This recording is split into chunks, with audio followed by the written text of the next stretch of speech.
시편 52편 1절부터 9절까지 묵상하겠습니다.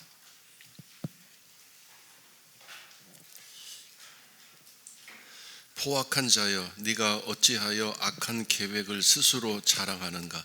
하나님의 인자하심은 항상 있도다. 내 혀가 심한 악을 꾀하여 날카로운 석도같이 간사를 행하는도다. 네가 선보다 악을 사랑하며 의를 말함보다 거짓을 사랑하는도다. 간사한 혀여, 너는 남을 해치는 모든 말을 좋아하는도다. 그런즉 하나님이 영원히 너를 멸하심이여 너를 붙잡아 네 장막에서 뽑아내며 살아있는 땅에서 내 뿌리를 빼시리로다. 의인이 보고 두려워하며 또 그를 비웃어 말하기를, 이 사람은 하나님을 자기 힘으로 삼지 아니하고 오직 자기 재물의 풍부함을 의지하며 자기의 악으로 스스로 든든하게 하던 자라 하리로다. 그러나 나는 하나님의 집에 있는 푸른 감람나무 같으며 하나님의 인자하심을 영원히 의지하리로다. 주께서 이를 행하셨으므로 내가 영원히 주께 감사하고 주의 이름이 선하심으로 주의 성도 앞에서 내가 주의 이름을 사모하리이다. 아멘. 시편 52편은 앞에 그 설명이 나와 있는 것처럼 에돔 사람인 도액이 사울에게 이르러 다윗이 아히멜렉의 집에 왔다고 그에게 말하던 때라고 설명이 되어 있습니다. 즉 사울 왕에게 추격당하여 도망다니던 시절에 초기에 노비라고 하는 곳에 그 성막이 있었고 그 가나안으로 향하던 그 출애굽 시절에 그 광야에서 하나님을 섬겼던 그 성막이 노비라는 곳에 있었는데 거기에 이제 이 다윗이 도망쳐서 노비라는 곳에 도착해서 거기 대제사장인 아히멜렉을 만나서 도망쳐 오느라고 먹을 것이 없어서 굶주려 있던 상황이었어요.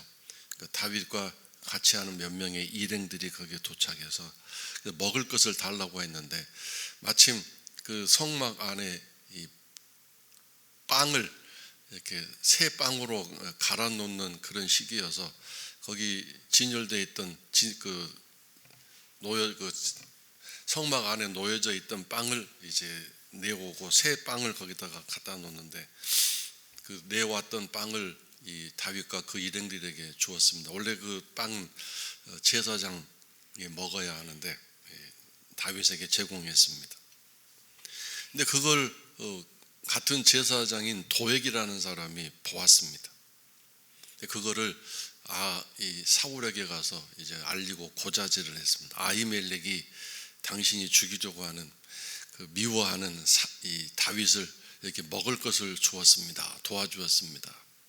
이 얘기를 들은 사울이 아주 분노가 가득 차서 이 노비라는 곳에 사람들을 보내서 아히멜렉과 함께 그 모든 제사장들을 다 죽여버렸습니다.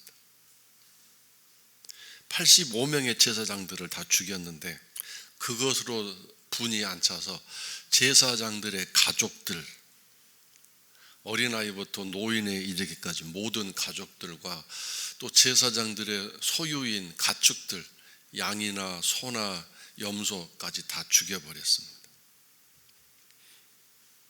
근데 이제 이 아히멜렉 대제사장의 아들 아비아달이 어떻게 목숨을 걸고 잘 도망쳐서 다윗에게 피신해서 다윗에게 이 사실을 알려주었습니다. 그래서 다윗이 자기 때문에 제사장 85명이 죽고 모든 가족들까지 다 죽었다는 얘기를 듣고 얼마나 비탄에 가득 찼는지 온몸이 부서지는 듯한 고통을 느꼈죠. 그리고 이제 그 다음에 이 도액이라는 사람에 대해 분노가 막 치밀어 올라서 그런 가운데에서 썼던 시가 바로 52편입니다.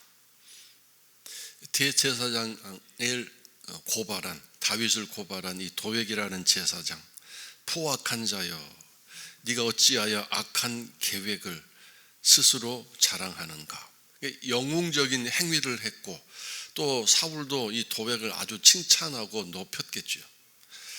그런데 그렇게 고자질을 해서 동료 제사장들 다 죽고 가족들도 다 죽는 그런 비참한 상황 속에서 자기가 한 일이 멋진 일이고 훌륭한 일이라고 자랑하고 있는 이 도액을 향하여 이 포악한 자다. 그리고 네가 한 일을 스스로 자랑하고 있구나. 잘했다고 자랑하고 있구나. 분명하게 기억해라. 하나님의 인자하심은 항상 있도다. 즉 이 말은 너의 인자함은 어디 갔느냐. 하나님은 항상 인자하신 분인데 당신은 더군다나 제사장이라고 하면서 당신은 그 인자함을 어디다 팽개쳐 놓았길래 하나님은 언제나 늘 인자하신데 당신은 그렇게 포악한 사람이냐. 당신 한 사람으로 인해서 제사장 가족들까지 수많은 사람이 죽음을 당했는데 그것이 옳은 일이냐 인자한 일이냐 이렇게 질문하고 있습니다. 너의 혀는 심한 악을 꾀하여 날카로운 면도칼 같구나. 이 삭도라는 것은 면도칼입니다. 그래서 간사함을 행하는 의도다. 즉 이 혀가 문제죠. 고발하고 말로 가서 고자질했기 때문에. 너는 하나님이 기뻐하시는 선한 일보다 그렇지 않은 악을 사랑한다. 이 사랑한다는 말이 뭘까요? 성향이 그렇게 되어 있다. 입력이 그렇게 되어 있다. 그쪽으로 기울어져 있다. 그런 뜻입니다. 사랑한다라는 말은 사람 자체 바탕이 그렇게 되어 있다라는 뜻이죠. 그래서 바탕이 그렇게 되어 있으니 아무리 뭐 잘해보려고 할지라도 안 된다는 거죠. 그래서 바탕 자체가 고쳐져야 되죠.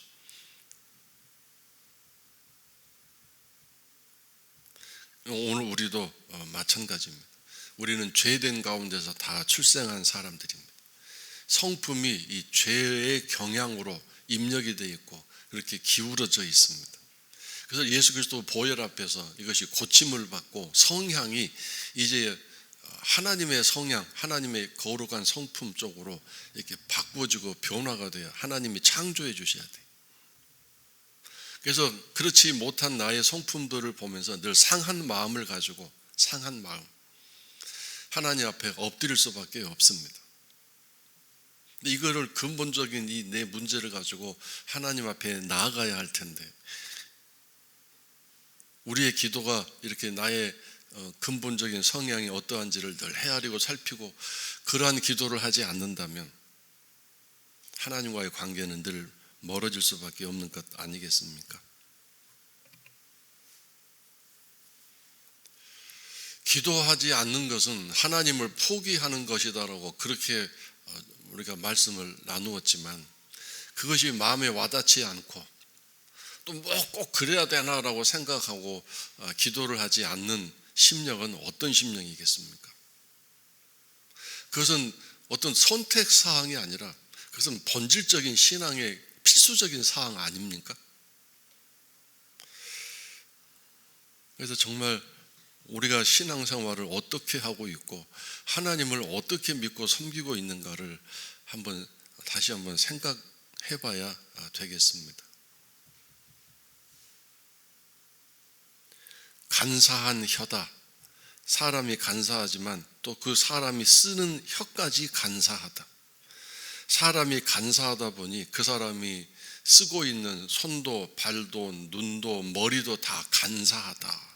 이 간사하다란 말이 하나님 보시기에 얼마나 안 좋은 단어입니까? 간사하다. 이랬다 저랬다. 즉 변함이 없어야 될 텐데 늘 자기 유익과 또 자기의 편함을 따라서 수없이 변하고 바꾸어지는 그런 성실하지 못한 성향, 이것이 죄된 성품이다. 그래서 늘 남을 해치는 모든 말을 좋아하다. 이 좋아하다도 사랑한다는 것과 마찬가지인데 성향이 그렇게 되고 있다. 바탕 자체가 그렇게 되어 있다, 그런 뜻입니다. 내가 막 의도적으로 막 하는 게 아니라 아예 자체가 그렇게 되어 있기 때문에 자동적으로 자연스럽게 나오는다 이거죠. 그러니까 자연스럽게 그렇게 나오는 거를 자기는 그것을 나쁘다고 틀리다고 생각하지 않는 거죠. 왜냐하면 자기 본래적으로 그냥 자동적으로 나오는 거니까요. 자기 성향에 그렇게 자연스럽게 나오는 거니까.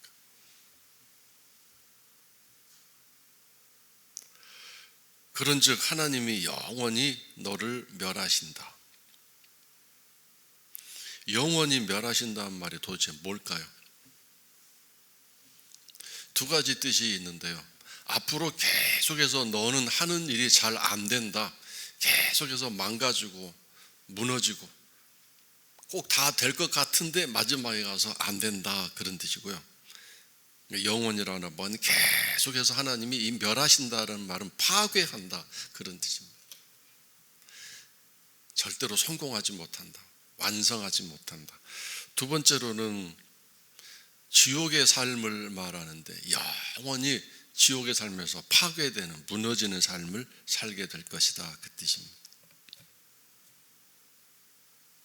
하나님은 너를 늘 붙잡아서 네 장막에서 뽑아내며, 이게 뭐 열심히 해서 이렇게 좀 안정적으로 살려고 하면 확 뽑아내버린다. 뿌리를 빼신다. 뿌리를 내려서 좀 이렇게 해보려고 하면 잡아 빼서 뿌리가 뽑히니 말라서 될 일이 없다, 그 뜻입니다.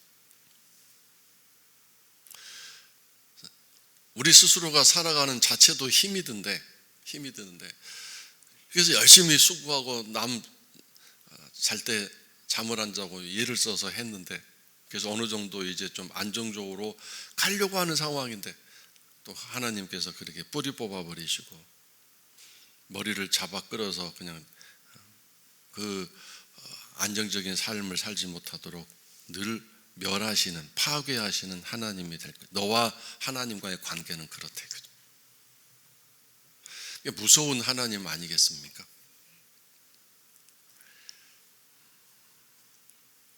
자, 그 다음에 6절, 의인은 보고 두려워한다. 이게 무엇을 의미하느냐? 배움을 받는다, 가르침 받는다. 의인이란 누구냐? 깨달음을 잘 갖는 사람, 분별을 잘하는 사람입니다. 그러니 늘 회개하고, 그래서 하나님은 또 용서를 받아서 거룩해지고 깨끗해지는 사람이겠죠. 자기의 더러움을 잘 분별하고 깨닫는 사람, 이 사람이 회개하지 않겠습니까? 내가 더러운지 더럽지 않은지 깨닫지 못하면 씻지 않을 것 아니겠습니까? 그냥 늘 더럽죠. 그래서 이 의인이란 깨닫고 분별하고 잘 보는 사람인데, 이 사람은 이렇게 도액이라는 사람이 망가지고 무너지는 걸 보면서 배웁니다. 가르침 받습니다. 깨닫습니다. 아, 하나님이 저 사람에게 저렇게 역사하시는구나. 그래서 나도 저렇게 살면 안 되겠다. 나도 저렇게 하면 안 되겠구나. 저 사람이 왜 그렇게 됐는가. 그러니까 다윗이 아히멜렉에 왔었다고 고발한 게 그런 일이 한 번이었겠습니까? 성향이 이렇게 기울어진 사람이니 평소에도 말하고 다니는 게 진실함이 없고 늘 남의 잘못을 그냥 꼬질르기는 하고 다니고 남의 말을 뒤에서 험담이나 하고 다니는 일을 했겠죠. 성향이 그런 사람이니 평소에도 그렇게 살았겠죠. 근데 결정적으로 다윗을 그렇게 고발해서 아히멜렉과 그 모든 제사장들을 다 죽게 하는 비극을 초래한 이 사람, 주변 사람들이 보게 된 누구냐? 특별히 의인들은 잘 깨닫고 배우는 사람들이기 때문에 그걸 보고 교훈을 삼아서 하나님을 더 두려워하고 하나님을 더 경외하는 삶을 살 수 있게 된다, 그 뜻입니다. 그래서 의인이란 어떤 사람입니까? 잘 가르침 받고 잘 배움 받고 잘 깨닫는 사람입니다. 어떤 사람은 우이 독경이요 마이 동풍이어서 아무리 말해도 깨닫지 못하고 배우지 못하고 가르침 받지 않는 사람이 있습니다. 안타까운 일이죠. 그러니까 성향이 그렇게 되어 있는 사람은 정말 고치고 또 새롭게 되어지는 게 아주 힘들고 어렵습니다. 우리의 이 성향, 우리의 마음 바탕이 거룩한 쪽으로 고쳐주고 바꿔줘야 되는데, 이 성품은 얼마나 강력한지, 죄된 가운데 태어났기 때문에 이 DNA 자체가, 입력 자체가 악한 쪽으로 세팅이 되어 있으니 그것을 고치는 일이 쉽겠습니까? 그래서 늘 하나님께서 나의 마음을, 정한 마음을 창조해 주세요. 하나님, 날마다 새 아침마다 창조해 주세요. 나의 영이 정직한 영이 되도록 하나님 저 좀 새롭게 해주세요. 다윗의 기도가 생각나지 않습니까?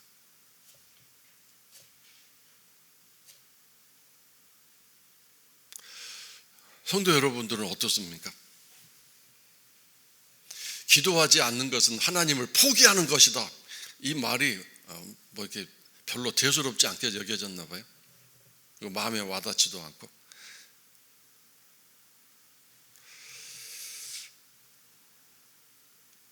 그리고 심지어 형제와 불화한 사람이 있으면, 불화하다, 형제가 누군가요? 내가 가까운 사람 아닙니까? 아내든 남편이든 자녀든, 더 나아가서 성도들끼리도 불화하다, 관계가 깨져 있으면, 서로 이게 교통이 되지 않고 관계가 깨져 있으면 쳐다보기도 싫고 그 사람 이름도 듣기 싫고, 그 사람은 예배 드릴 자격이 없다고 그랬잖아요. 하나님 예배 안 받으신다고 그랬거든요. 그 사람의 헌금도 예물도 안 받으신다고 그랬거든요. 일어서서 나가라고 그랬는데, 그 말이 마음에 와닿지 않나 봐요. 부부 사이에서도 이렇게 깨져 있는 사람이 같은 지붕 밑에서 밥도 먹고 뭐 잠도 자지만 이미 마음이 이렇게 멀어져 있어요. 깨져 있어요. 그 사람은 천하의 누구라도, 이건 말씀에서 절대로 예외사항이 없는데, 그런 관계를 유지하고 살아가면서 하나님 앞에 나와 예배 드린다고 하고 기도하고 앉아있다고 하니 어떻게 되겠습니까? 하나님 말씀을 왜 삶에 적용할 생각을 않는 걸까요? 이건 깨닫지 못하기 때문에 그러고, 배움을 받지 못하는, 배워도 배우지 않는 그런 삶이 되기 때문에 그런 거 아니겠습니까? 의인은 보고, 이 본다는 말이 가르침 받는다, 배움 받는다. 늘 의인은 보고 듣는 것을 보면서 배움을 받고 가르침 받는 사람. 아예 앉혀놓고 가르치는 그런 배움의 시간이 아니라 살면서 보고 듣는 것, 그걸 보면서 스스로 배우는 사람, 스스로 가르침 받는 사람이에요. 하나님을 두려워하고 또 저렇게 사는 것이 안 되는 거구나 두려워하게 된다 이거죠. 그 다음에 그를 비웃는다. 이 비웃는다라는 말은 조롱하다는 뜻도 있겠지만, 그런 삶이 얼마나 형편없는 삶인가를 생각하고 그런 삶에 대해서 더 이상 이제 내가 살지 않겠다고 싫어한다, 미워한다, 쓰레기처럼 여긴다, 그런 뜻입니다. 자, 이런 사람은 하나님을 자기 힘으로 삼지 아니하고 오직 자기 재물의 풍부함을 의지하는 사람이다. 자기 가진 것의 풍부함을 의지하는 사람이다. 그러니 조금 뭐가 어려워지고 좀 이렇게 삶이 힘들어지면 곧바로 그 신앙의 본색이 드러나고 믿음의 바탕이 다 드러나죠. 견고하고 흔들리지 않는 믿음이 아니라, 믿음이 별로 없다 보니 위장하고 있는 것처럼 착각하고 있던 이 본색이 다 드러나서 완전히 정말 예수 믿는 사람이었나, 저렇게 신앙생활 해온 사람이 저럴 수가 있는가 할 정도로 순식간에 무너지고 또 자기의 그 정체가, 신앙의 믿음의 정체가 드러날 수밖에 없는 것이죠. 그 다음에 자기의 악으로, 자기의 방법으로 스스로 든든하게 하려고 하는, 인간적인 방법으로 자기를 세워가려고 하는 그런 자가 되는 것이죠.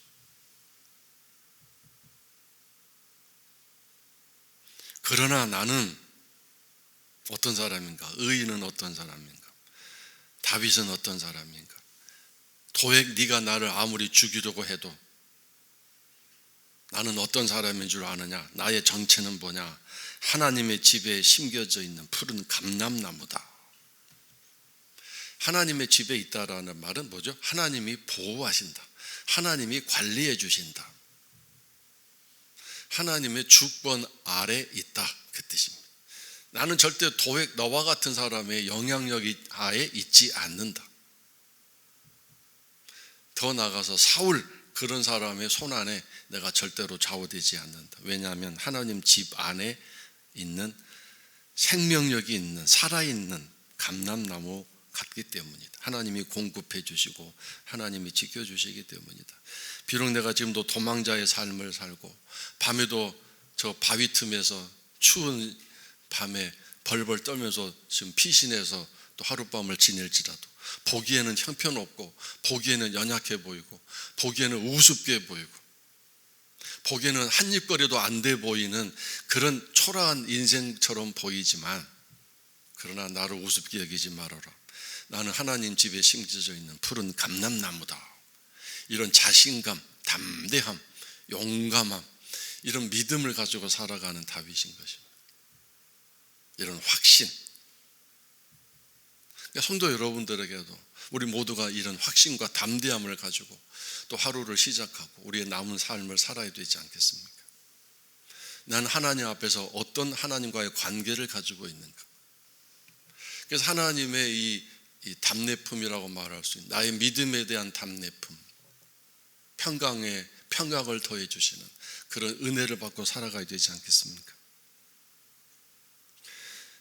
그것이 바로 하나님의 인자하심은 영원히 나와 함께 있기 때문에 그 인자하심을 내가 의지하며 살 수 있을 것이다. 주께서 이 모든 일을 행하셨기 때문에 내가 늘 영원히 주님께 감사하고 예배를 드리고 찬송하고, 주의 이름은 내게 선하신 주님이시기에 그 주님의 이름을 사람들 앞에서, 성도들 앞에서 증거하고 자랑하고 또 간증하면서 내가 영원히 주의 이름을 사모하며 살 것입니다.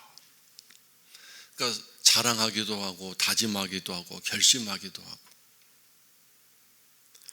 하나님과의 관계가 흔들리지 않는 믿음을 가지고 이렇게 현실 속에서 하나님을 찬양하는 귀한 삶을 말하고 있습니다. 도액이라는 사람이 어떠한 사람이었는가?